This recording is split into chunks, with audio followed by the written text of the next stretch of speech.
the nation, let peace reign. On the news this afternoon.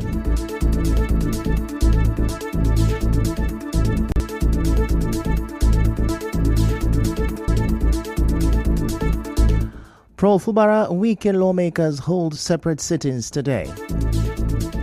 Constitutional lawyer says sit-in by Amehule-led lawmakers illegal. Family of two brothers slain by OSPAC in Omoko recount ordeal. Woji youths renew calls for justice for two men killed by police. And on the foreign scene, Texas prepares for hurricane. I'm Ifichuku Moyele with the news.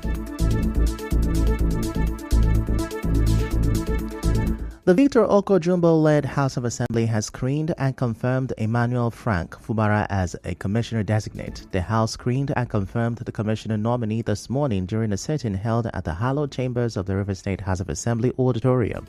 The lawmakers jointly agreed on this following what they describe as his impeccable pedigree and wealth of experience as a private legal practitioner for over 20 years. Earlier, during the question and answer session, the commissioner-designate Frank Fubara dismissed rumors that he is a relative to the state governor, noting that he is from Abonema in Akutoro local government area and does not have any family affinity with the governor. The screening today is the third so far held by the Oko-Jumbo-led Assembly. During the sit-in today, the House also passed the River State Emergency Management Agency Bill 2024 and the River State Transport Company Reform Bill 2024 for second reading. Our correspondent reports that the bills were later referred to the Committee of the House for further legislative work. In the meantime, the Martin Amehule-led House of Assembly is also sitting today. Our correspondent gathered that the House will meet at the State Assembly official quarters along Aba Road, Port Harcourt. This will be their first sit-in since the Court of Appeal judgment dismissed the State High Court ruling, which sacked them as members of the State House of Assembly. Details of the sit-in have not yet been revealed as of the time of filing this report. Meanwhile, constitutional lawyer Richard Nwokocha says the sit-in held by the Martin Amehule-led lawmakers is illegal. In an interview with our correspondent, Professor Nwokocha, a lecturer at the Department of Public Law, River State University, emphasized that the Court of Appeal's ruling did not impact their defection. Professor Nwokocha also provided a correct interpretation of the Court of Appeal's verdict.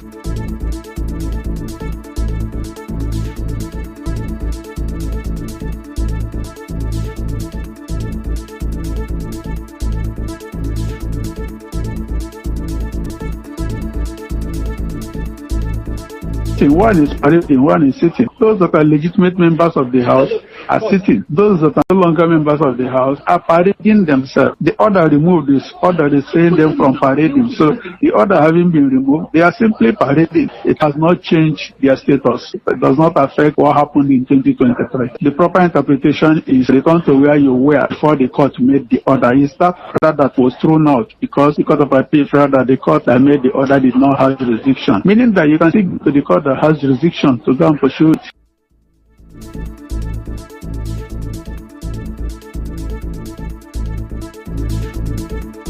Professor Nwokocha also noted that the confusion arises from the differing interpretation of the appellate court's ruling by both parties. Recall that last week, the appeal court in Abuja ruled that the River State High Court, presided over by Justice C. Nwale, acted outside its jurisdiction when it restrained Martin Amehule and 25 others from parading as lawmakers or holding a sit-in anywhere as lawmakers of the State House of Assembly.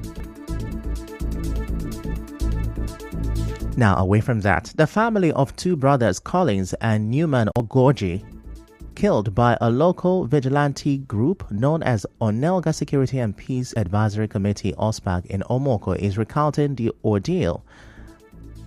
39-year-old Newman and 32-year-old Collins were killed in Idu, in Obebe-Mandoni local government area of the state in May 2024 on the allegations that they were kidnappers. Recall that the police said last week that the OSPAC commander, Felix Nwobakata, who was arrested with two human skulls, is the prime suspect in the killing of the two brothers. The police said the OSPAC seized the motorcycles of the brothers and took their bodies to the OSPAC secretariat in Omoko, where the OSPAC commander received them after residents lamented their criminal actions. The police said the bodies of the brothers were not seen, and the investigation is ongoing, revealing the start of a clampdown on the excesses of vigilante groups in River State. Speaking on this, the widow of Collins Ugoji Queen tells correspondent Emekotoka that her husband, who was a businessman in the Oboburum community, received a call on May 2nd about the arrival of his goods in Idu community and asked his brother to accompany him to collect them. She said they never returned.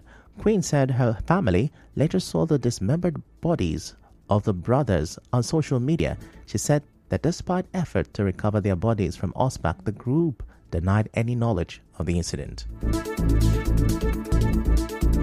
In the morning, I did see my husband. I was so worried because I heard something that Ospak killed 2 people. I didn't even know that it was my husband and his brother. So when I went to Ospak at almost to confirm, they said nothing like that happened. Then I went to Idu to confirm, and I see blood and then my husband's brother's slipper. I came back home that day. So that very day, they posted it on WhatsApp. So people that have my husband's contact, and me said I was not in WhatsApp, they are the ones that show us. So we went to Idu again. People say that my husband is a kidnapper, informer. Mrs. Ugoji also called on the police to ensure that justice is served on the matter. I'm seeking justice. I want the matter to go to the court. Justice must prevail because my husband is innocent. They killed innocent blood, leaving me and my 4 children, just like that. So I want justice. That's what I'm seeking for. Since I knew my husband was not even an informer or any group in all those cultivations. My husband does not smoke. He does not belong to any group. He does not keep late at night. Reacting to this, the acting OSPAC commander in Omoko, Emeka Onyocha, said the matter is being investigated.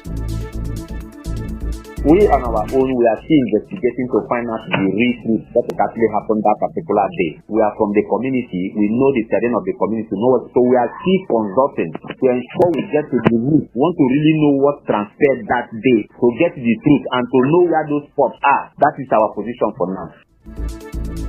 Meanwhile, some youth in the Woji community in Obiakpo local government area of River State have renewed calls for justice for Nyebuchieke and Bobo Chinwo, who were allegedly killed by the police. Recall that in November last year, Nyebuchieke was involved in a rent dispute with a tenant who called the police to arrest Ike. Ike was later found dead in an uncompleted building in Chokocho Echi, far from the police division that arrested him.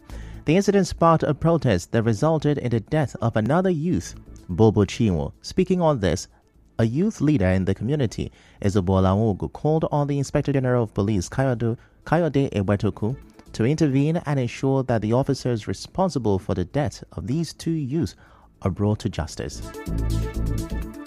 A son of Woji community was killed by the Nigerian police. Even though we know that the Nigerian police is not a bad force, but we all know that there are some particular persons whose character are not in line with the focus of the Nigerian police that is headed by the Inspector General of Police. The bad acts in the Nigerian police should be spotted out. We have persons in this community that can make our voice to be heard, but they have failed us.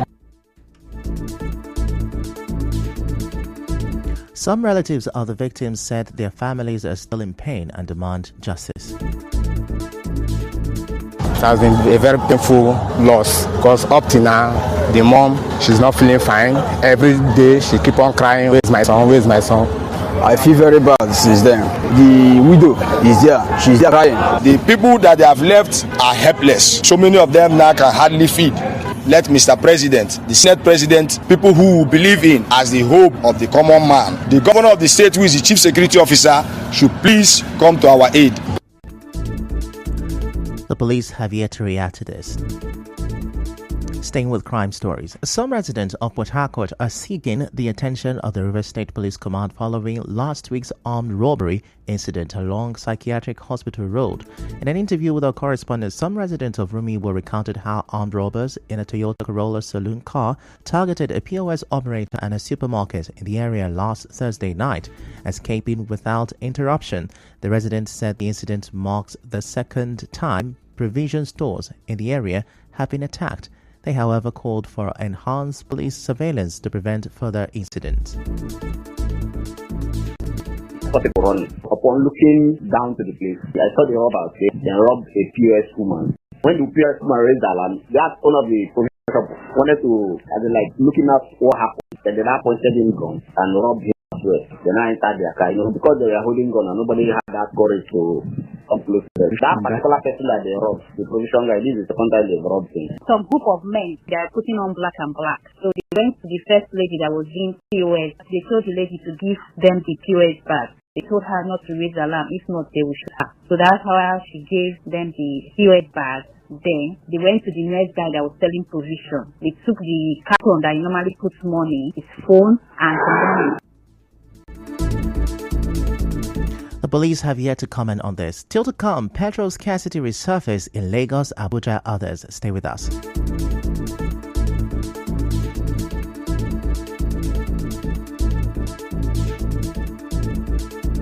Express yourself right here on Nigeria Info. Nigeria Info. From the economic capital of West Africa.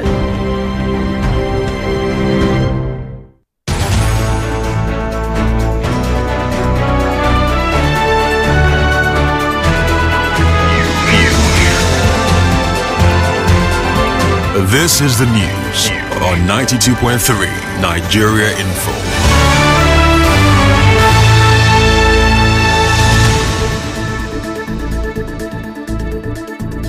You're welcome back, and now the rest of the news. The federal government has rerouted the ongoing demolition intended to pave the way for the ongoing Lagos-Calabar Coastal Highway. Now, this was revealed in a letter of appreciation dated July 5th and signed by the Baale of Okwaja, Chief Sikiu Olukosi.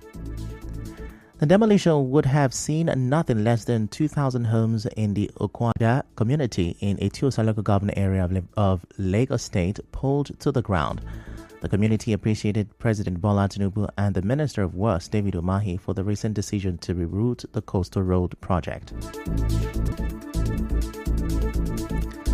And now in business, fuel scarcity is said to be resurfacing in Lagos and some other states in the country.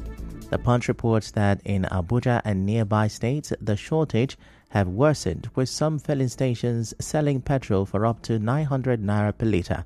This is as private depot owners have increased the ex-depot price of petrol from 630 naira to 720 naira per litre.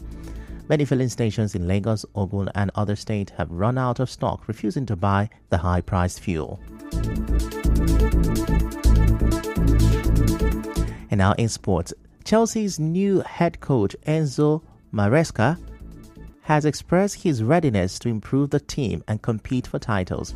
In his first interview at Stamford Bridge, the Italian coach who joined Chelsea from Leicester City shared his excitement and enthusiasm for the new challenge, calling it a fantastic journey. In entertainment, Nollywood actress Omoni Oboli has urged women to prioritize their financial independence. The actress took to Instagram yesterday to address women and emphasize the importance of having a source of income, especially for those in a romantic relationship. And now, we bring you news from around the world.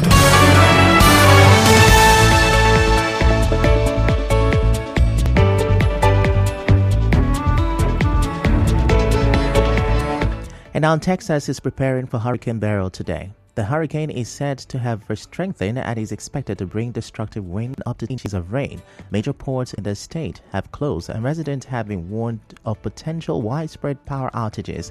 Previously, Beryl caused at least 10 deaths in the Caribbean before being downgraded to a tropical storm as it hits Mexico's Yucatan Peninsula.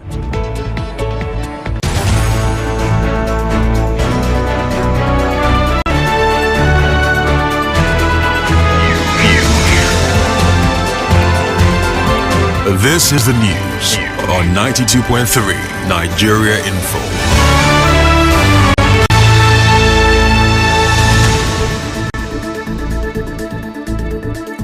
That's a wrap on the news this afternoon. Before we go, let's have a look at the major stories. Pro-Fubara and pro-Wike lawmakers are holding separate sit-ins today. Constitutional lawyer Richard Nwokocha has slammed the sit-in by Amehule-led lawmakers as illegal. Petrol scarcity has resurfaced in Lagos, Abuja and others. And on the foreign scene, Texas is preparing for Hurricane Beryl today. The news was edited by Constance Mega. To reach the news team, send an SMS on WhatsApp to 0808-721-7215. I'm Ifechukwu Monyele. Many thanks for listening.